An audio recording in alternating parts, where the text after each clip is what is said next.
जी आखा। हेलो, अस्सलाम वालेकुम, बिस्मिल्लाह जी आया नु। वालेकुम अस्सलाम। कौन ने साडे नाल?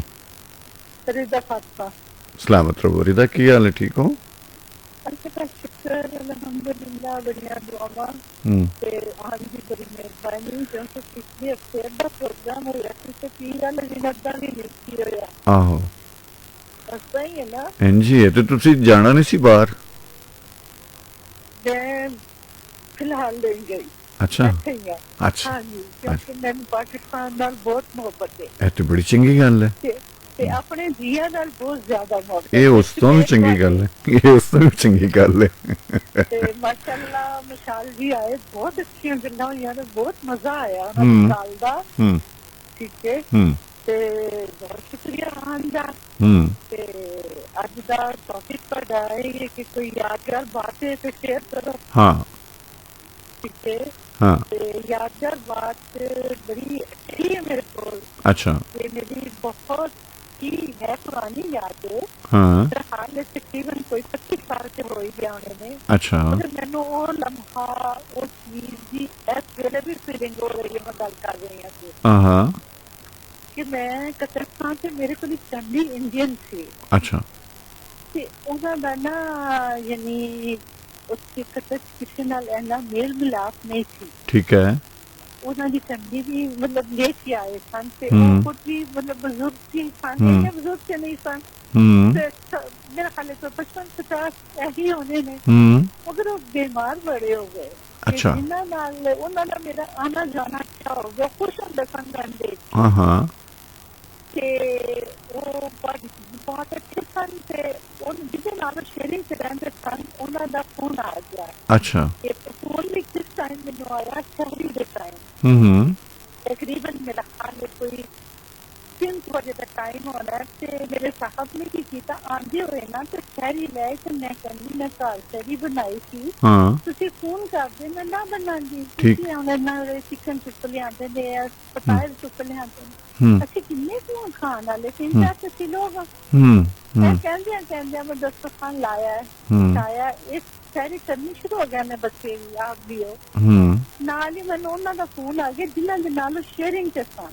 ठीक है। ਉਹਦੀ ਮਿਸਿਸ ਨਹੀਂ ਸਨ, ਇੱਥੇ ਪਾਕਿਸਤਾਨ ਆਏ ਸਨ ਤੇ ਮੈਨੂੰ ਉਹਨਾਂ ਨੇ ਫੋਨ ਕੀਤਾ ਬਾਬੀ ਜੀ ਭਾਈ ਉਸਮਾਨ ਬਿਮਾਰ ਨੇ ਤੇ ਉਹਨਾਂ ਨੂੰ ਹਸਪੀਟਲ ਛੱਡ ਆਇਆ ਵਾ ਤੇ ਮੈਂ ਗਿਆ ਨਹੀਂ ਦੁਬਾਰਾ ਦੇਖਣੀਆਂ ਕਿ ਸਾਰੀ ਦੇਖ ਕੇ ਆਇਆ ਪਰ ਸਾਥ ਉਹਨਾਂ ਨੂੰ ਕਹਿੰਦੇ ਨਹੀਂ।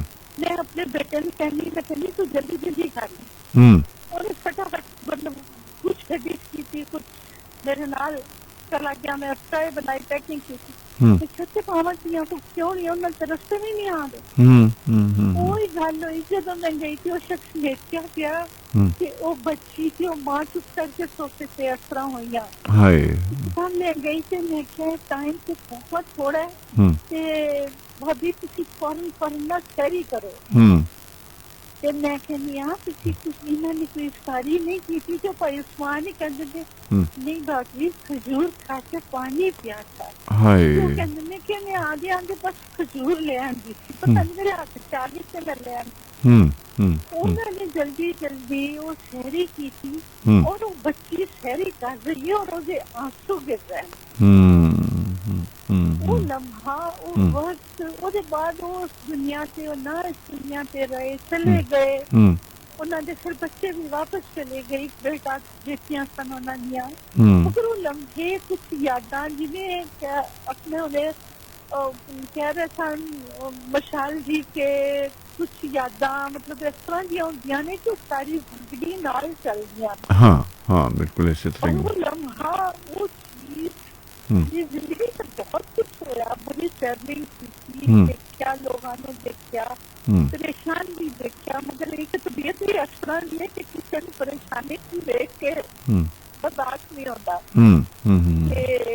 वो लम्हा वो फेरी वो अजे तक भी मैनू उन्होंने वो दुआवां अजे तक मैनू याद ने लम्हा याद है कि इंसाना की जिंदगी च किस तरह का वक्त आता है, परेशानी का भी आता है, खुशी का भी आता है, हर तरह का आता है। मगर कुछ लम्हे कुछ गल्लां इंसाना की ਜ਼ਿੰਦਗੀ 'ਚ ਯਾਦ ਰਹਿ ਜਾਂਦੇ। ਐਸੇ ਤਾਂ ਮੈਨੂੰ ਫਿਰ ਮੇਰੇ ਬੇਟੇ ਦਾ ਐਕਸੀਡੈਂਟ ਹੋਇਆ ਤਾਂ ਮੈਨੂੰ ਉਹ ਬਾਤ ਯਾਦ ਆਈ ਕਿ ਮੇਰੇ ਬੇਟੇ ਦਾ ਐਕਸੀਡੈਂਟ ਹੋਇਆ ਸੀ ਤੇ ਉਹਨੂੰ ਰੋਡ ਬੋਟਾ ਸਰੀਆ ਫਿਰ ਗਿਆ ਸੀ ਕਿਵੇਂ ਓਹੋ ਤੇ ਅੱਲਾਹ ਪਾਕ ਨੇ ਪਤਾ ਨਹੀਂ ਕਿਹੜਾ ਫਰਿਸ਼ਤਾ ਕੋਈ ਬੱਚਾ ਕੇ ਮੋਟਰਸਾਈਕਲ ਤੋਂ ਆ ਰਿਹਾ ਸੀ ਤੇ ਉਹਨੇ ਟੁੱਟ ਕੇ ਤੇ ਪਿੱਛੇ ਥੱਲੇ ਤੇ ਮੈਨੂੰ ਬਸ ਜੁੱਤਾ ਮਾਰ ਲਿਆ।